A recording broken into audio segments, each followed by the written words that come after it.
우리 옆 사람과 인사하겠습니다. 신실한 청지기가 됩시다. 오늘 재직 세미나로 우리가 이렇게 모였습니다. 오늘 말씀을 보니까 감독 또 집사 이런 말이 나오는 것을 보면은 이것이 2000년 전에 기록된 말씀인데, 오늘 우리도 감독이라고 하는 말은 좀 이따 보겠지만 이제 장로를 일컫는 말이거든요.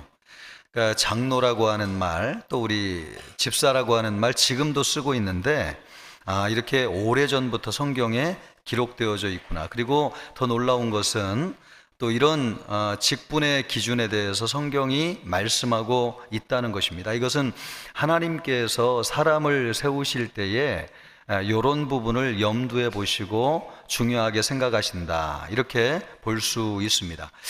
그런 면에서 우리가 딱히 직분을 갖는 거 중요하지만 그것 외에도 우리가 앞으로 하나님 앞에 설 때에 어떻게 준비되어져 가야 되는가, 하나님께서 우리를 보실 때에 요러요러한 항목을 중요하게 보시는데 우리도 하나님 앞에 이런 부분을 좀 잘 갖추어 가야 되겠다, 그런 관점에서 이 말씀을 보면 우리 모두에게 유익이 되겠다 싶습니다.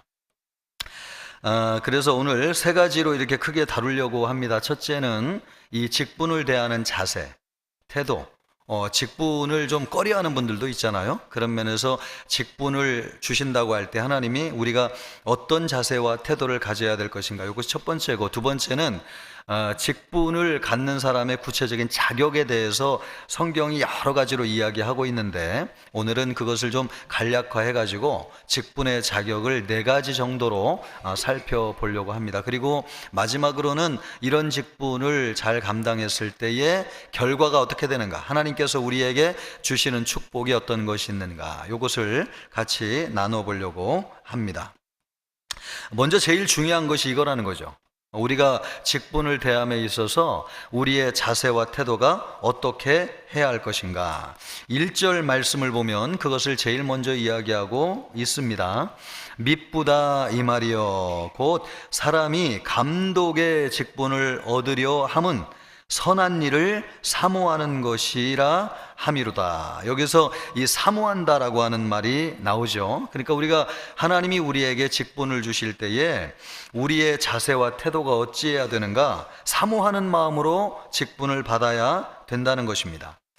이 말씀에 보면은 감독이라고 하는 말이 나오는데, 이 말은 헬라에서 온 말로 사람을 다스리는 사람을 일컬어서 감독이라고 그럽니다. 또 신약 성경에서 자주 등장하는 장로라고 하는 말과 동일한 말이라고 할 수 있습니다. 그러므로 여러분이 감독, 장로라고 하는 것은, 그러니까 헬라적인 배경을 가질 때는 감독이라고 그러고, 유대교적인 뿌리에서 나온 말이라고 하면 장로라고 할 수 있습니다. 그러나 같은 말입니다. 요 감독이나 장로라고 하는 것은 가르치는 사람, 또 다스리는 직분을 감당하는 사람, 요것을 이야기할 수 있습니다. 그러면 집사는 누구를 이야기하는가? 이런 분들을 돕는 직분을 집사라고 일컬어서 이야기하고 있습니다. 사도 바울은 이런 직분을 사모하는 것이 선하고 아름다운 것이다, 이렇게 말씀하고 있습니다. 왜냐하면 이것을 우리에게 주시는 분이 하나님이시기 때문에 그렇습니다. 우리가 직분을 갖는다고 해가지고 돈이 생기는 것도 아니고 사회적으로 출세하는 것도 아니지만은 우리는 신앙인이잖아요. 하나님을 아버지로 모시고 예수님을 섬기는 자들인데, 우리에게 있어서 가장 귀한 것은 하나님이신데 그 하나님이 우리에게 주시는 일이기 때문에 귀하다는 거예요. 그래서 이 직분을 참 아름답게 세상에서 가장 가치 있는 것으로 받는 자세와 태도가 우리에게 있어야 된다는 것입니다. 특별히 이것을 주시는 분이 하나님이라고 하는 것을 잊지 말아야 되겠습니다. 우리는 여러분 많은 일꾼들이 있지만은 그분들이 어디에서 어떻게 섬기고 있는지, 그분들의 진심이 어떠한 것인지를 정확하게 알 수는 없어요. 그러나 우리에게 직분을 맡기시는 하나님은 그런 부분에서 실수하시는 분이 아니세요. 우리가 어떤 마음으로 섬기는지, 어디에서 섬기는지, 또 그 중심이 어떠한지를 하나님은 하나도 놓치지 아니하고 다 아신단 말이죠. 그런 하나님이 우리에게 맡길 만한 준비가 되어서 맡겼다는 거 아닙니까? 그러므로 하나님이 우리에게 맡겨주신 것이기 때문에 이것을 참 귀하게 여겨야 되고, 또 아름답게 여겨야 되고, 소중하게 여겨야 된다는 것입니다.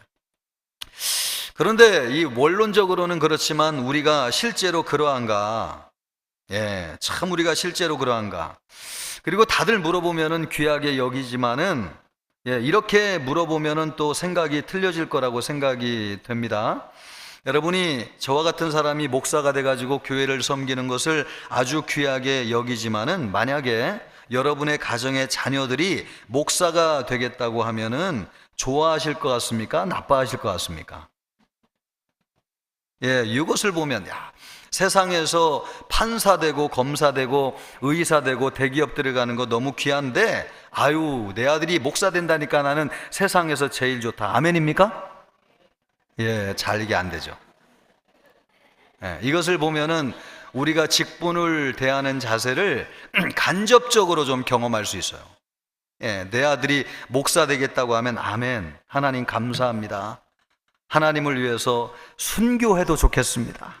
하나님을 위해서 평생 헌신한다니까 얼마나 감사한지요.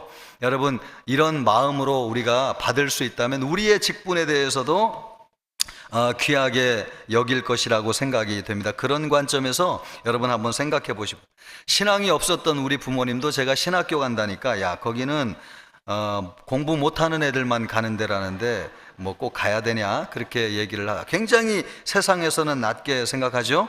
그런데 우리는 달라요. 여러분, 하나님이 우리에게 귀한 분이시고 하나님이 우리의 전부시고 그 하나님이 우리에게 맡겨주신 직분인데 여러분 제일 귀한 것 아니겠습니까? 그렇게 믿음으로 받아들여야 될 줄로 믿습니다. 그래서 우리 700명 가까운 분들이 서리집사로 임명되기 위해서 이름이 올라갔는데 그 중에 단 한 분도 좀 나는 싫어요, 안 할래요, 이런 분이 좀 없으면 좋겠습니다. 아멘, 감사합니다. 하나님이 주신다는데 얼마나 감사한지요. 나는 부족하지만 하나님이 인정해 주셨으니까 하나님 말씀대로 하겠습니다. 잘 감당하겠습니다. 그러면 얼마나 우리 하나님이 기뻐하실까요? 여러분, 그러기를 주님의 이름으로 축복합니다. 교회에서 맡겨주시는 직분처럼 우리가 사는 이 세상에서 참 귀하고 영광스러운 것이 없어요. 이것만이 우리 하나님을 제대로 섬기는 것이기 때문에 그렇습니다. 그리고 세상에 하나님의 말씀을 전하고 영혼을 구원할 수 있는 아주 귀한 일이기 때문에 그렇습니다.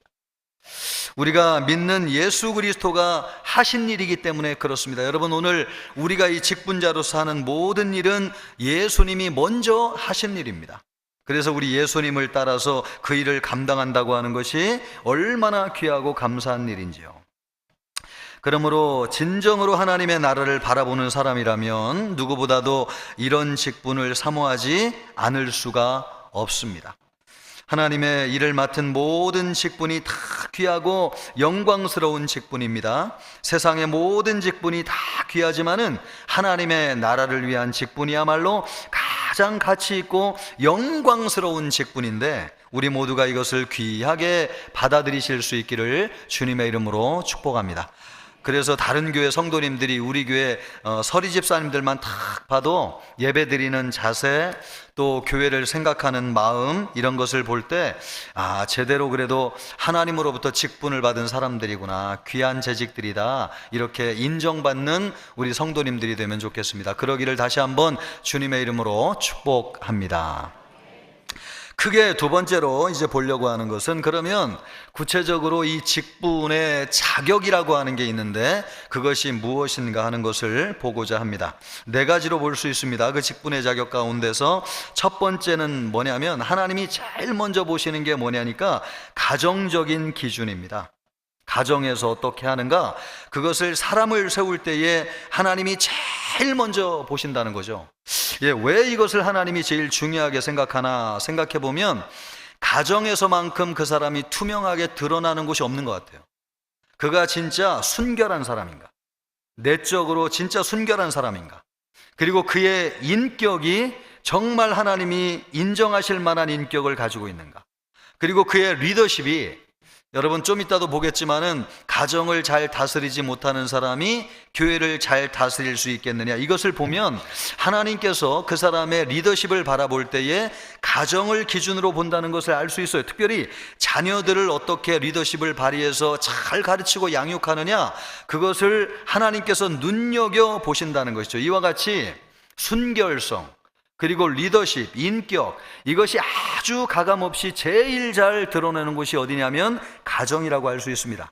그래서 여러분, 교회에서 인정받는 것도 너무너무 중요하지만 하나님께서 사람을 세울 때에 제일 먼저 언급하고 있는 것이 무엇이냐면 가정에서 어떤가 하는 것을 말씀하고 있다는 사실이에요. 2절 말씀을 보면 감독, 장로님을 세울 때에도 제일 먼저 언급하는 것이 이겁니다. 한 아내의 남편이어야 된다는 것입니다. 그러면 이걸 다른 말로 하면 어떻게 되는 거죠?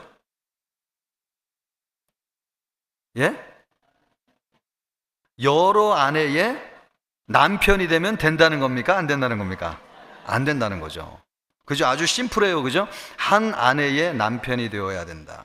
그리고 여기에 보면은 요즘 동성애가 아주 문제가 많이 되니까 한 남편의 남편 이렇게 얘기하지 않다는 거죠. 그러니까 여자와 남자가 가정을 이루어서 한 남편 한 아내, 이런 건강한 가정을 이루어야 된다. 그것이 하나님께서 사람을 보시는 아주 절대적으로 중요한 기준이라는 걸 알 수 있어요. 근데 이거는 장로님에게 해당되는 것뿐만 아니라 집사님들도 마찬가지인데 12절 말씀을 보면 뭐라고 얘기하냐면 집사님들은 한 아내의 남편이 되며, 나는 집사니까 좀 믿음이 연약하니까 두 아내의 남편도 되어야 되겠다, 이렇게 말씀하지 않는다는 것입니다. 똑같이 여러분, 한 아내의 남편, 이런 말을 성경이 구체적으로 기록하고 있는 것은 왜 그런 것 같습니까? 사도 바울이 이 말씀을 기록할 당시에는 이렇지 않은 가정들도 많이 있었다는 것이죠. 많이 있다는 뜻이 뭐예요? 이렇게 저렇게 여러 명의 아내를 두고 한 남편으로 살아가면서 이 집 저 집 다니는 사람들도 있을 수 있었다라고 하는 것을 전제하는 것이죠. 자, 이 말씀을 좀 더 우리가 우리에게 적용하듯이 해석해 본다고 하면, 이 한 아내의 남편이 된다고 하는 것이 무엇을 이야기하는가? 이것은 결혼 생활에서 성적인 순결을 유지한다는 것, 또 일부 다처제를 금지한다는 것, 이런 것이 이 말씀 가운데 들어가 있습니다. 그러면 재혼을 금지하는 것으로 해석해도 되는 것이냐? 여러분, 성경을 보면 사도 바울은 재혼에 대해서 굉장히 관대한 입장을 가지고 있습니다. 결혼이 필요하면 사후에 결혼이 필요하면 재혼할 수 있다, 이 말씀을 볼 때 한 아내의 남편이 된다는 이 말에 재혼하지 말라, 재혼한 사람은 안 된다, 그것이 구체적으로 들어가 있는 것은 아닌 것 같아요. 또 독신을 금지한다고 해석하는 사람도 있는데 사도 바울 자신이 독신이었지 않습니까? 그렇다고 볼 때에 이것은 독신을 두고 얘기하는 말이다, 그렇게 해석하는 것도 과한 해석이라고 할 수 있습니다. 그러므로 이 한 아내의 남편이 된다고 하는 것은 두 가지를 구체적으로 얘기한다고 생각하시면 돼요. 첫째는 일부 다체절을 금지한다. 우리가 드러내고는 하진 않지만은 가정 외에 다른 가정을 이룬다든지 또 다른 사람을 만나가지고 또 관계를 맺는다든지 이런 것들은 안 된다는 거죠. 이거는 뭐 너무나 명백하죠. 또 결혼 생활 내에서 결혼 생활을 유지하면서도 성적인 순결을 지켜야 된다고 하는 것을 하나님께서 말씀하고 있다는 것입니다. 가정 외에 다른 일을 통해 가지고 성적인 순결을 지키지 못하는 이런 일은 여러분 안 된다는, 오늘날 이런 일들이 참 많이 일어난다는 이야기를 들었는데 사람을 세우는 데 있어서 이거만큼 중요한 것이 없다. 왜냐하면요, 하나님이 순결을 참 중요하게 생각하는데 사람과의 순결이 유지되지 않는데 하나님과의 영적인 순결을 지킬 수 있겠습니까? 그런 면에서 하나님께서 그 사람의 순결을 제일 염두에 보실 때에 그 사람의 가정생활을 염두에 보신다는 것을 알 수 있습니다.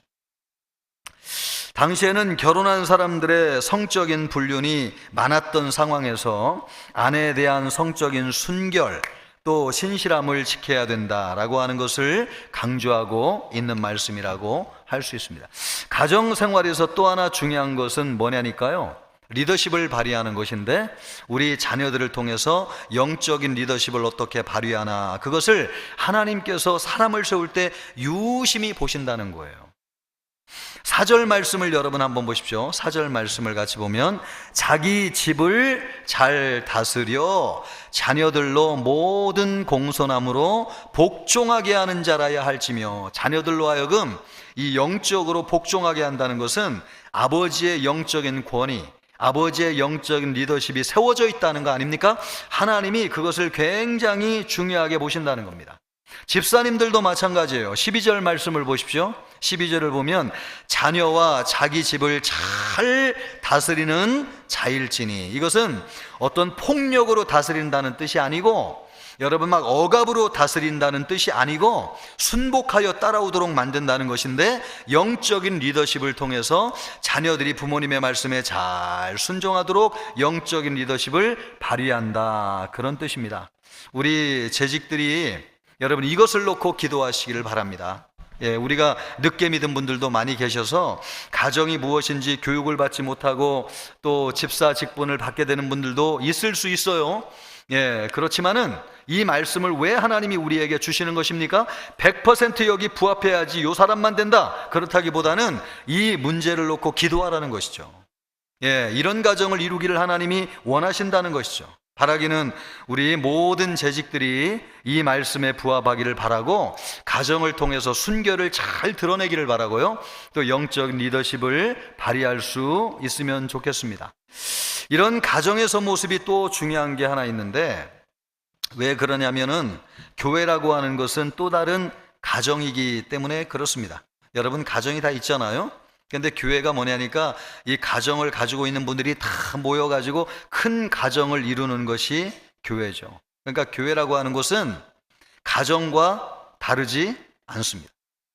그래서 일꾼으로 세워지는 사람들이 그 가정에서 잘하면 또 어디에서 잘할 수밖에 없냐면 교회에서 잘할 수밖에 없어요. 그래서 5절에 하나님께서 그것을 분명하게 말씀하고 계시잖아요. 우리 5절 말씀을 한번 같이 읽어볼까요? 5절입니다. 시작. 사람이 자기 집을 다스릴 줄 알지 못하면 어찌 하나님의 교회를 돌아보리요. 참 이 진리의 말씀이죠, 그죠?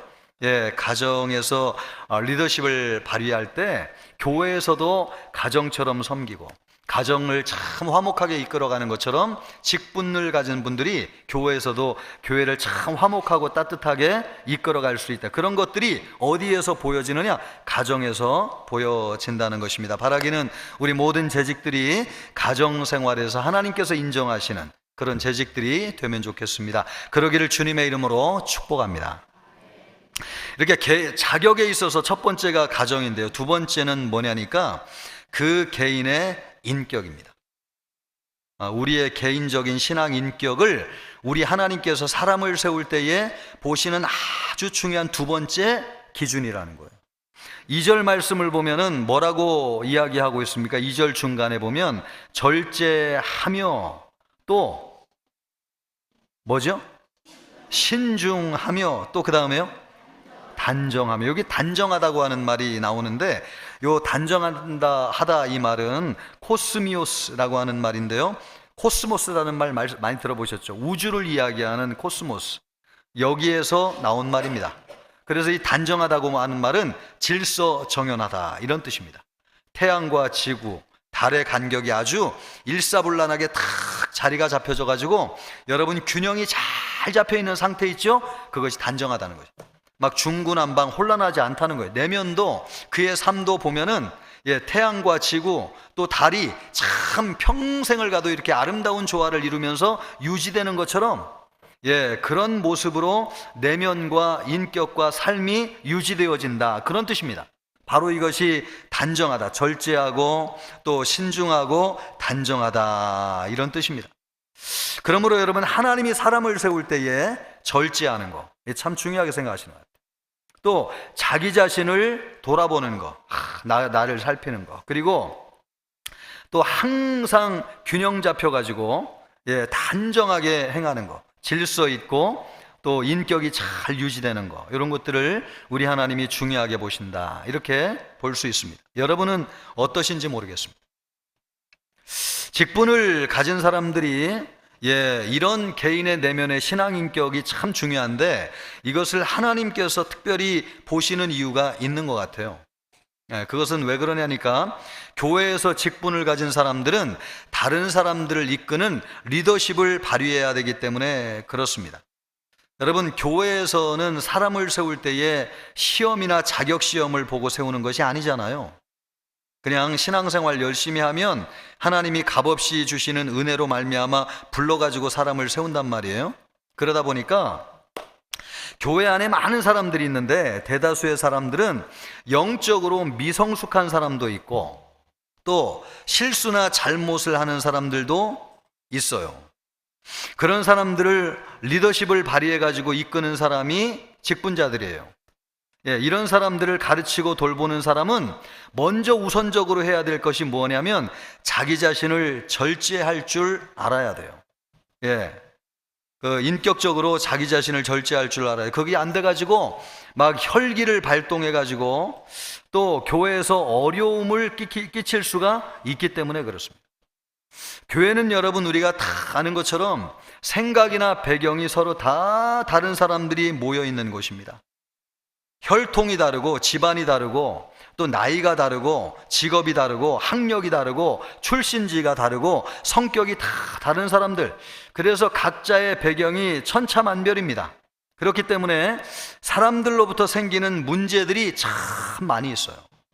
이 사람은 이런 요구를 하고 저 사람은 저런 요구를 하고, 그런 요구를 다 들어주려고 하면 교회가 남아나지가 않습니다. 그래서 교회가 화목하려고 하면 그런 사람들의 의견을 잘 취합해가지고 교회를 한 방향으로 다 이끌고 가야 되는데, 그러기 위해서 참 필요한 것은 그 사람의 개인적인 내면, 인격적인 준비가 잘 되어져 있어야 된다는 것입니다.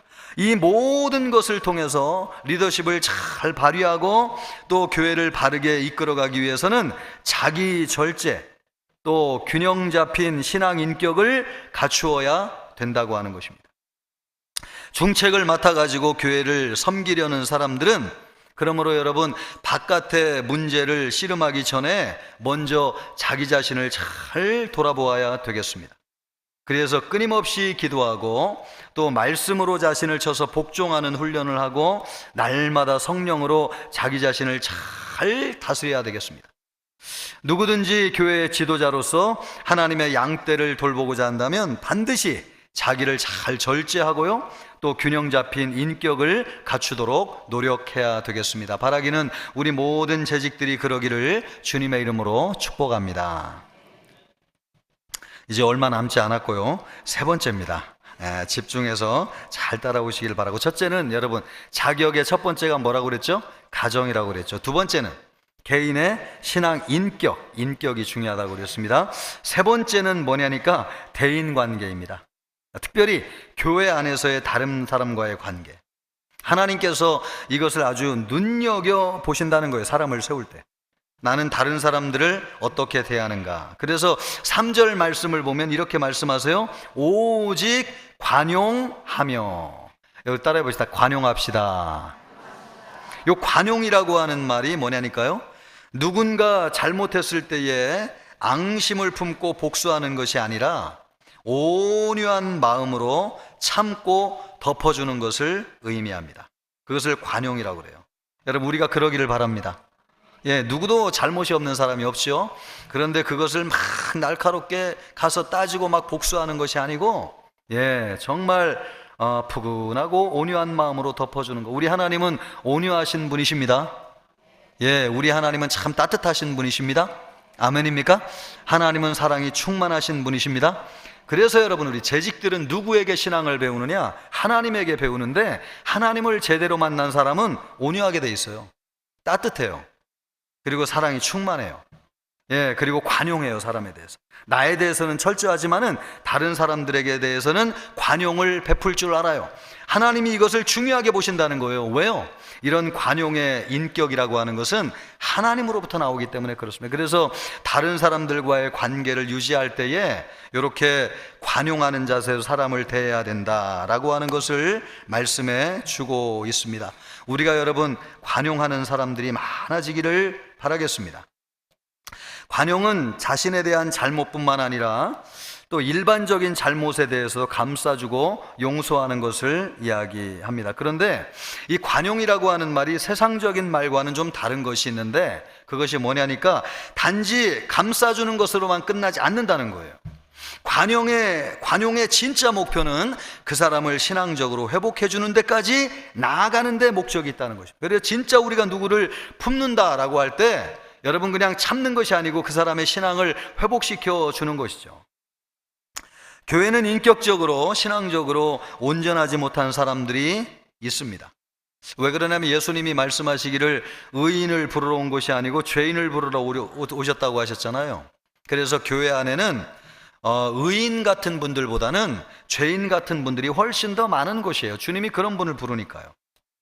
그래서 교회의 진정한 능력이, 그러므로 교회의 진정한 능력이라고 하는 것은 죄인으로 들어왔지만은 그런 사람들을 변화시키는 복음의 능력에 있는 것이죠. 그거는 하나님의 사랑에 있습니다. 하나님의 사랑을 통해서 죄인들을 회개하게 만들고 잃어버린 신앙을 회복하게 하고 하나님과의 관계를 다시 회복시켜주는 것, 그것이 관용의 아주 중요한 목적이라는 것입니다. 이것을 어떻게 하느냐에 따라서 그 교회의 능력이나 분위기가 달라지는 것 같아요. 여러분 어떤 교회를 다 가보면은 죄인들도 회개할 만한 분위기가 있는 교회가 있어요. 그런데 처음에는 잘 믿으려고 왔다가도 영적으로 이렇게 풀어지는 분위기의 교회가 있잖아요. 바라기는 여러분 우리 교회가 영적인 능력이 있는 교회가 되면 좋겠고, 관용을 가지고 있지만은 죄인들이 들어와서 참 회개하고 하나님과의 관계를 회복하는, 그렇게 하고 싶은 교회, 그런 능력이 있는 교회가 되면 좋겠습니다. 그러기를 바랍니다. 여러분 이것은 단지 누구와의 잘못을 묵인하거나 수수방관해야 된다라고 하는 것을 이야기하는 것이 아닙니다. 관용이라고 하는 것은 교회는 사람들을 거룩하게 하고 또 보존해야 될 책임이 있어요. 그렇게 하지 않으면 교회는 거룩성을 잃어버리게 되고 또 불의의 소굴로 전락하게 될 것입니다. 따라서 직분을 맡은 사람들은 사람들의 잘못이나 죄에 대해서 사랑으로 책망하고 회개할 수 있도록 도와주고, 또 회개한 사람들을 이해하고 용서함으로써 다시 일어날 수 있는 기회를 주는, 여러분 그래서 진정으로 화목하고 관용이 넘쳐나는 교회가 되어야 될 것입니다. 예수 그리스도의 복음이라고 하는 것은 죄를 용서하는 것이고 또 상처를 치유하는 것입니다. 이 두 가지가 다 있어야 돼요. 두 가지가. 실수와 잘못을 공개하고 말이에요. 공격 무기로 삼는 것은 여러분 하나님께서 기뻐하지 않는 것 같아요. 그러므로 교회에서 직분을 맡은 사람들은 다른 사람들을 돌아보아주고 관용을 베풀어야 됩니다. 하나님은 어떤 분이십니까? 상한 갈대를 꺾지 아니하시는 분이시고 또 꺼져가는 등불을 끄지 아니하시는 분이세요. 우리도 하나님처럼 실수와 잘못을 가진 사람들을 불쌍히 여겨야 되겠고요, 또 감싸 주어야 되겠고 회복시켜 주어야 되겠습니다. 우리 예수님이 베드로에게 그렇게 하셨잖아요. 3번 예수님을 부인했는데 갈릴리 바다로 불러가지고 베드로, 요한의 아들 시몬아 네가 나를 사랑하느냐 3번 물으시면서 3번 부인한 베드로를 다시 신앙적으로 회복시켜 주었습니다. 이것이 참된 관용이죠. 우리 모두가 여러분 대인관계 속에서 이런 관용의 미덕을 발휘할 수 있기를 주님의 이름으로 축복합니다. 네 번째, 그러니까 집사의 자격 4번째를 보겠는데, 첫째는 뭐라고 했냐면 가정생활입니다. 2번째는 뭐죠? 인격. 3번째는 대인관계, 그죠? 대인관계. 4번째는 대사회적인 관계. 하나님이 이것을 은근히 중요하게 생각하신다는 거예요. 아니 신앙은 교회에서 하는 것인데 세상에서 사람들이 우리를 어떻게 생각하는지 왜 눈여겨보시냐? 그럴 수 있는데 하나님의 말씀이 그렇습니다. 여러분 7절 말씀을 한번 보십시오. 7절 말씀. 7절 말씀을 보겠습니다.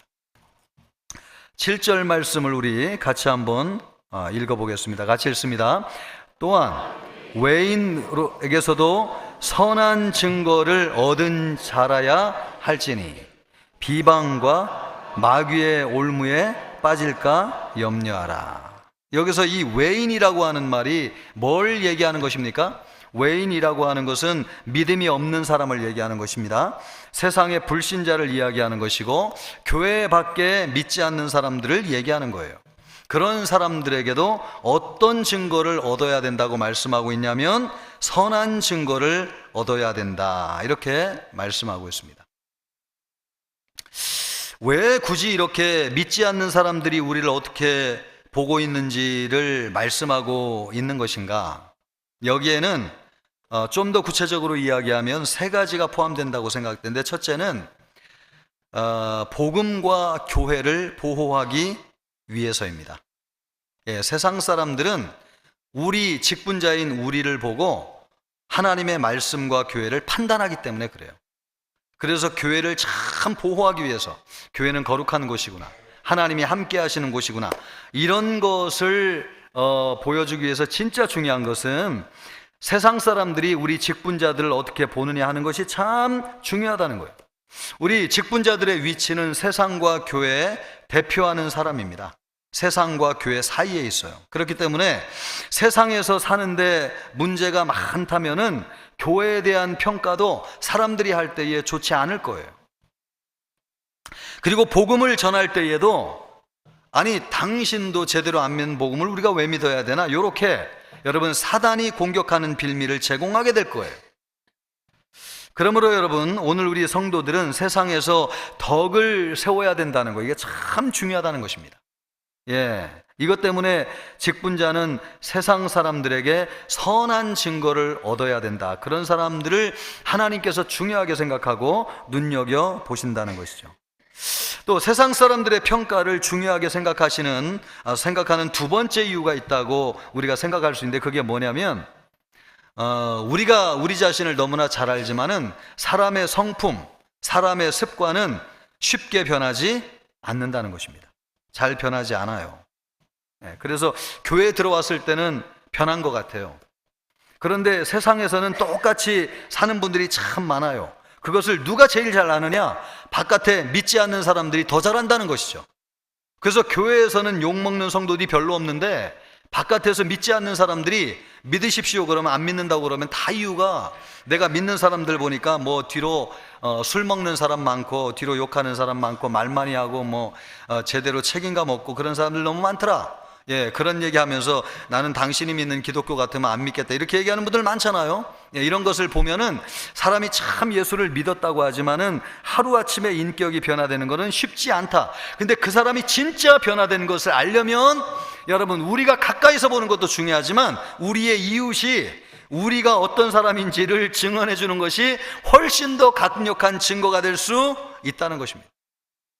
실제로 여러분 조폭, 두목 같은 분들 있잖아요. 그런 분들이 감옥에 가가지고 예수님을 믿어가지고 막 변화됐다고 하잖아요. 그래가지고 감옥에서 나온 이후에 막 신학교 들어가가지고 목사 안수를 받았다는 분들 있잖아요. 그런데 나중에 여러분이 이렇게 신문에 기사 난 것을 보면 그 사람이 다시 조직을 구성해가지고 주먹을 휘둘렀다가 다시 구속된 사람이 있다더라, 이런 얘기를 우리가 가끔 종종 듣습니다. 이런 것을 보면 사람이 그 습관이라고 하는 게 하루아침에 변화되는 게 참 어렵다. 그러므로 그 사람이 진짜 변화된 것을 알려면 교회에서 보는 것도 중요하지만 그 사람들의 이웃이 그 사람에 대해서 뭐라고 증언하느냐, 그거 참 중요하다는 거예요. 그런 면에서 외인들에게 선한 증거를 얻는 것이야말로 그 사람을 제대로 이해하는데 아주 중요한 요소다, 그 말씀을 하고 있다는 것입니다. 세 번째로 외인의 증거를 중요하게 생각하는 이유가 무엇인가? 그것은요, 세상의 조직과 교회의 조직이 비슷한 것이 많기 때문에 그래요. 교회도 사람들이 모여있는 조직이잖아요. 세상도 여러분 회사와 직장을 다니면 조직이잖아요. 그래서 교회나 세상 직장이나 겉으로 볼 때는 비슷해요. 그런데 한 가지 다른 게 있는데 그게 뭐냐면 교회는 특별 은총을 전한다는, 하나님의 말씀인 특별 은총을 전해가지고 사람들을 구원한다는 것이죠. 그런데 그거 외에는 먹고 사는 문제, 행정, 조직, 시스템 이런 것들이 세상 조직이나 교회나 비슷하게 움직이는 것들이 많이 있어요. 그래서 어떤 사람을 세울 때에 그 사람이 교회를 잘 다스릴 만한 능력이 되느냐 안 되느냐를 보는 것도 그 사람이 세상에서 어떤 조직을 감당할 때 말이에요. 어떤 그 세상에서 어떤 임원으로서라든지 아니면은 회사를 운영한다든지 이런 것들을 경영할 때 그 사람이 드러나는 것들이 교회에서도 거의 비슷하게 드러날 수 있기 때문에 바깥에서 그의 리더십이 어떻게 발휘되고 있는가, 조직을 운영할 때에 그는 어떻게 움직이고 있는가, 이런 것들을 보는 것이 교회 안에서도 사람을 세우는데 또 하나의 지혜일 수 있다, 그렇게 말씀하고 있는 것입니다. 그러므로 여러분, 우리가 참 하나님이 이런 관점에서 우리를 보신다고 할 때 우리가 세상에서 외인들에게 선한 증거를 받는 것이 참 중요하구나, 하나님이 이것을 눈여겨보시고 계시구나, 이것을 알면 좋겠습니다. 그래서 여러분 지금 4가지를 보았는데 이 4가지를 잘 구비하시고 준비하시기를 바랍니다. 다시 한번요. 첫째 뭐라고 그랬죠? 자격? 가정. 2번째 인격. 3번째 대인관계. 4번째 대사회적인 관계. 짧게 마지막으로 한 가지 보려고 하는 것은 직분을 잘 감당하는 사람에게는 축복이 있다는 거예요. 아멘입니까? 13절 말씀 우리 같이 한번 읽어보겠습니다. 13절 말씀입니다. 13절 같이 읽습니다. 집사의 직분을 잘한 자들은 아름다운 지위와 그리스도 안에 있는 믿음의 큰 담력을 얻느니라. 그러기를 축복합니다. 직분을 잘 감당한 사람에게는 아름다운 지위가 주어진대요. 하나님이 인정하신다는 거죠. 또 사람들이 그를 존귀하게 여긴다는 것입니다. 그래서 여러분, 집사의 직분을 감당하는 것이 이거 뭐 해야 되나? 아니요, 여러분. 참 귀한 것은 우리를 높여주는 거예요.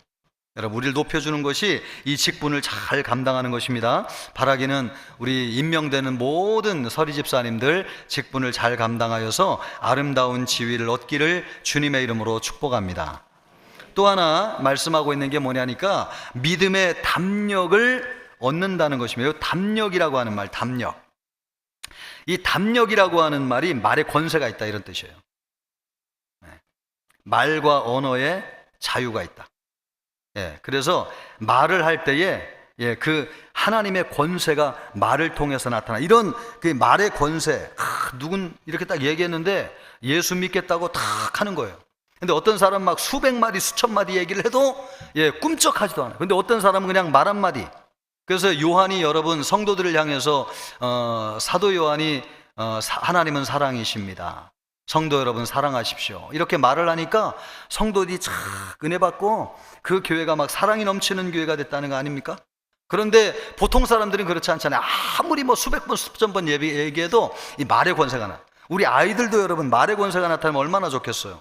큰 소리 지르지 않아도 조곤조곤 조용히 얘기해도 그냥 말씀 한마디에 아이들이 다 순종하고 따르면, 이게 다 뭡니까 여러분? 이게 말의 권세인데, 이런 말의 권세가 어디에서 주어지느냐? 믿음의 담력을 주는 사람에게 나타나는데요, 그것은 직분을 잘 감당하는 사람에게 이런 담력을 주신다는 것입니다. 여러분, 이런 말의 담력이라고 하는 것이 사람에게도 나타나면은 복음을 전하는 것이고, 하나님에게 나타나는 것은 하나님 앞에 담대하게 기도하는 것입니다. 그래서 담대하게 기도할 때에 기도 응답을 많이 받는 것이죠. 그런 것을 보장해 준다는 거예요. 요한일서 3장 21절로부터 22절 말씀을 보면 이렇게 말씀하고 있어요. 사랑하는 자들아, 만일 우리 마음이 우리를 책망할 것이 없으면 하나님 앞에서 담대함을 얻고, 무엇을 얻는다고요? 하나님 앞에서도 담대해진다는 거예요. 하나님 앞에서. 아니, 우리 같은 죄인이 어떻게 하나님 앞에 담대할? 아니요, 하나님 앞에서 담대할 수 있다는 거예요. 그러면 어떤 유익과 축복이 있느냐? 담대함을 얻고 무엇이든지 구하는 바를 그에게서 받나니. 여러분, 하나님이 기도 응답해 주신다는 겁니다. 예, 누구에게요? 담대히 하나님 앞에 나아가서 하나님 앞에 기도하는 사람에게 이런 축복을 주신다는 것입니다. 얼마나 귀한 축복인지요. 여러분에게 그런 것이 임하기를 주님의 이름으로 축복합니다. 예, 우리 성도님들 가운데 오늘 청지기 세미나 하는데 직분을 제의하면은 고개를 가로 이렇게 저으시는 분들 계세요. 그래서 어떤 분은 정말 막 간곡하게 부탁을 해가지고 다른 교회에서 집사를 바꾸신 분이라는 거예요. 근데 우리 교회에서는 집사 안 받고 싶다. 그래서 그냥 교회를 다녔다는 거예요, 몇 년 동안. 예, 그런데 한 분이 그걸 알고, 집사님 이번에 우리 교회에서 꼭 집사 받으시. 그래가지고 막 간곡하게 해가지고 이번에 여기 참석해가지고 이제 집사 받기로 하시는 분이 계시다는 얘기를 들었습니다. 바라기는 여러분, 우리 주님이 주시는 직분인데, 아멘, 그리하겠습니다. 이렇게 받았으면 좋겠어요. 예, 가로젓는 분들이 없으면 좋겠어요. 해야 할 것은 많은데 나에게 돌아오는 것은 없는 것 같고 말이에요. 예, 직분 감당하는 것이 막 귀찮고 피곤하게 생각되는 것이죠. 이것은 성경과 하나님을 모르고 하는 말입니다. 여러분, 하나님은 어떤 분이시냐? 성경을 보니까 불문율이 있는데 그 불문율이 뭐예요? 내가 받고자 하는 대로 남을 대접하라, 이런 말씀이 있잖아요. 예, 왜 이런 말을 성경이 하는 것입니까? 하나님이 그런 분이기 때문에 그렇습니다. 예, 대접을 받고자 하는 대로 대접하시는 분이 하나님이신데, 그래서 우리가 여러분 하나님을 섬기는 것을 우리 하나님께서 무시하지 않는다는 거예요. 여러분, 하나님께서 우리가 섬기는 것을 귀하게 여긴다는 것입니다. 아멘입니까? 예, 이 말씀, 받고자 하는 대로 남을 대접하라. 하나님이 이 말씀을 하시는 것을 보면 우리 하나님을 섬기는 사람을 하나님께서 대접하실 줄 아는 하나님이시다, 그 말씀입니다.